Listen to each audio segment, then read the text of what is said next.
The first time Madam poured hot pap on my arm, she said it was an accident. The second time, she didn't bother to explain.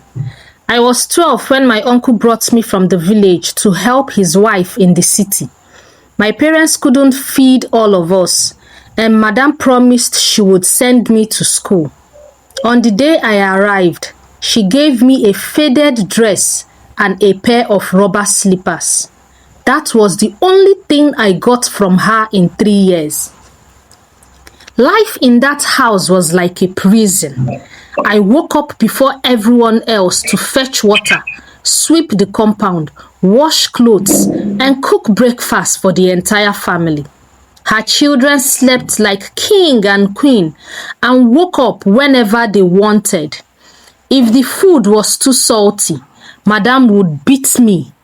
If it was too small, she would accuse me of stealing. The worst part was the hunger. I lived on leftover scraps. I would drink water to fill my stomach and pretend I was full. There was a school down the street, but Madam never let me go. I stood at the gate each morning watching children in clean uniforms walk past.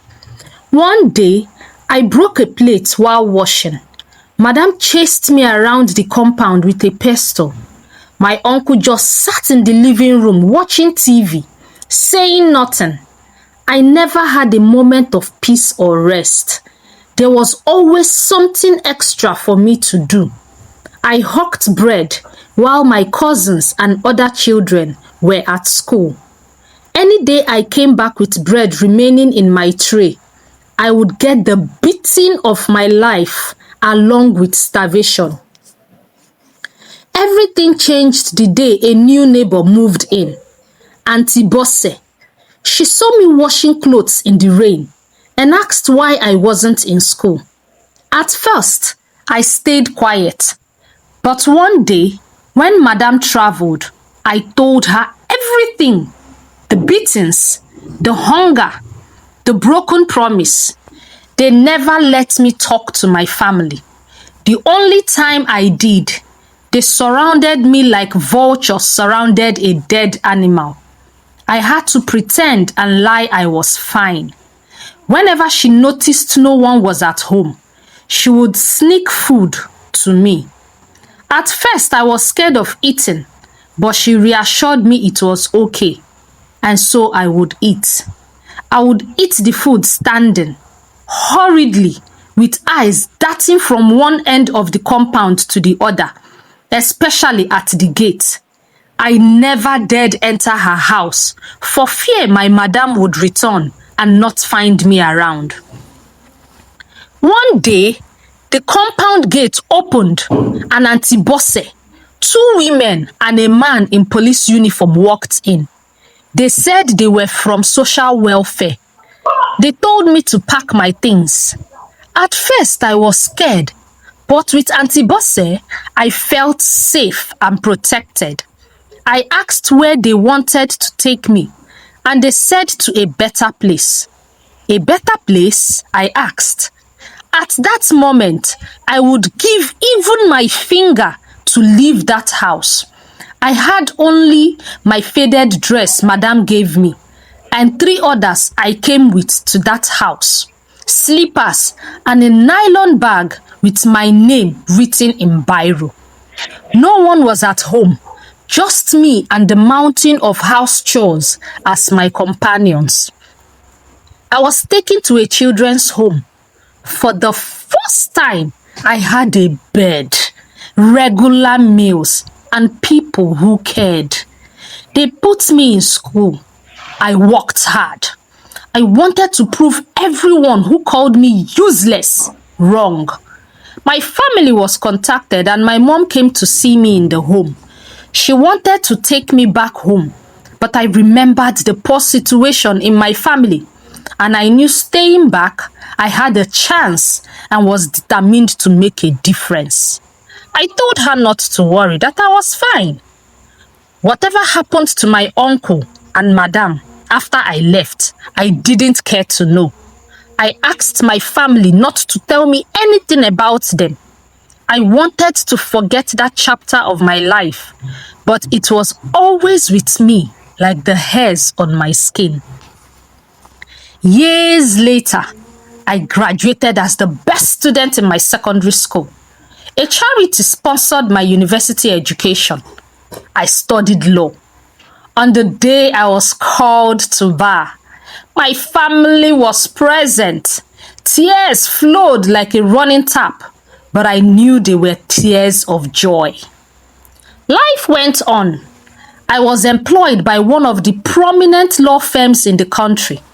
I got married to a branch manager in one of the biggest oil firms in the country who had contacts in politics, oil and gas, and other top establishments in the country and even abroad. I had one of the most expensive weddings in the country.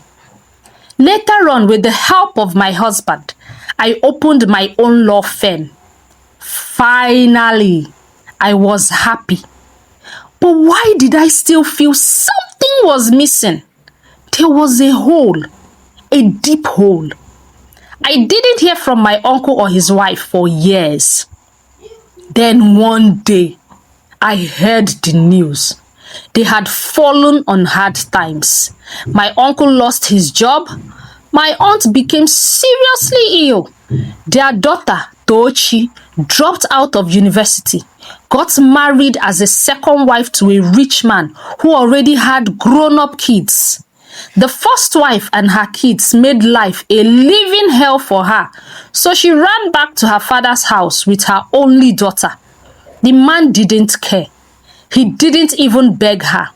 He just got another wife. He ignored her and her daughter and warned her never to contact him again because he didn't ask her to leave.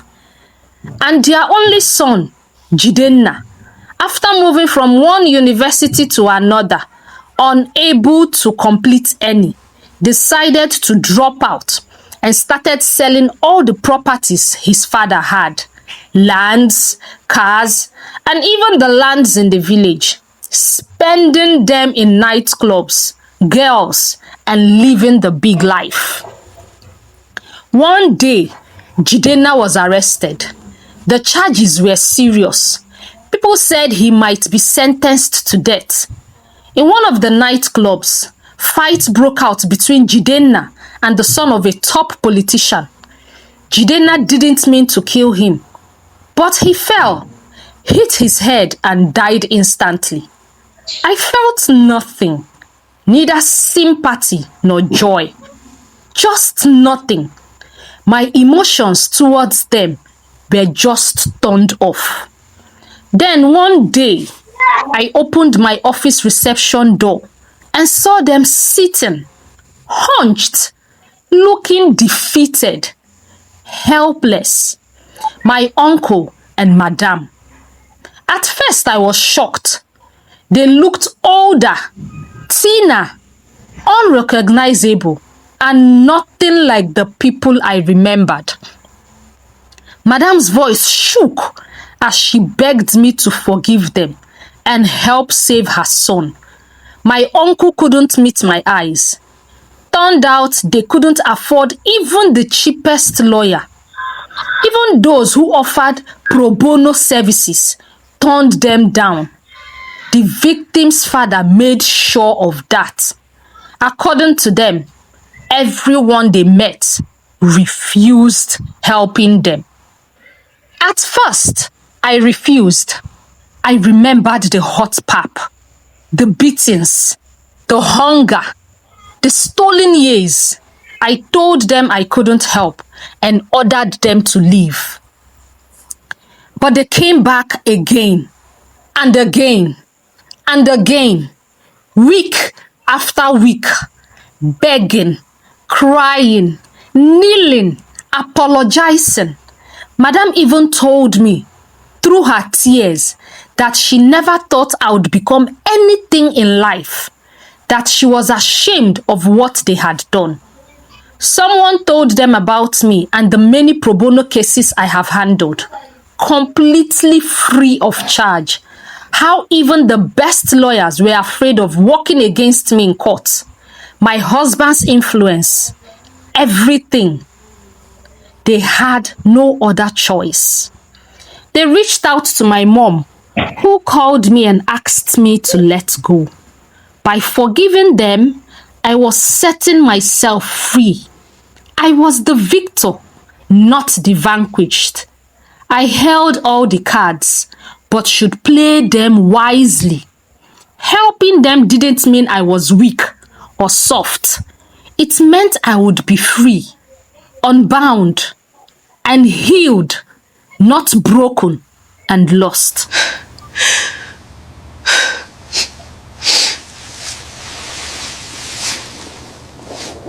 In the end, it's okay, my dear. I agreed, Let not it all for out. them, but for myself, to set myself free. I took up the case. I fought hard in court. The victim's father was a top politician. Yes, but I fought. No, I didn't get him out of prison, but I stopped the death sentence. His punishment was reduced to 5 years imprisonment. When the judgment was read, my uncle and madam both cried. They thanked me over and over and over again. For the first time in my life, I knew I was truly free. I no longer felt empty or burdened. This is my victory over pain, my crown after my cross. People may treat you badly. They may strip you of dignity and hope. But if you hold back, hold on, work hard, and rise above, life has a way of turning the tables. The same hands that once beat you may one day reach out for your help, and you will be the one with the power to choose.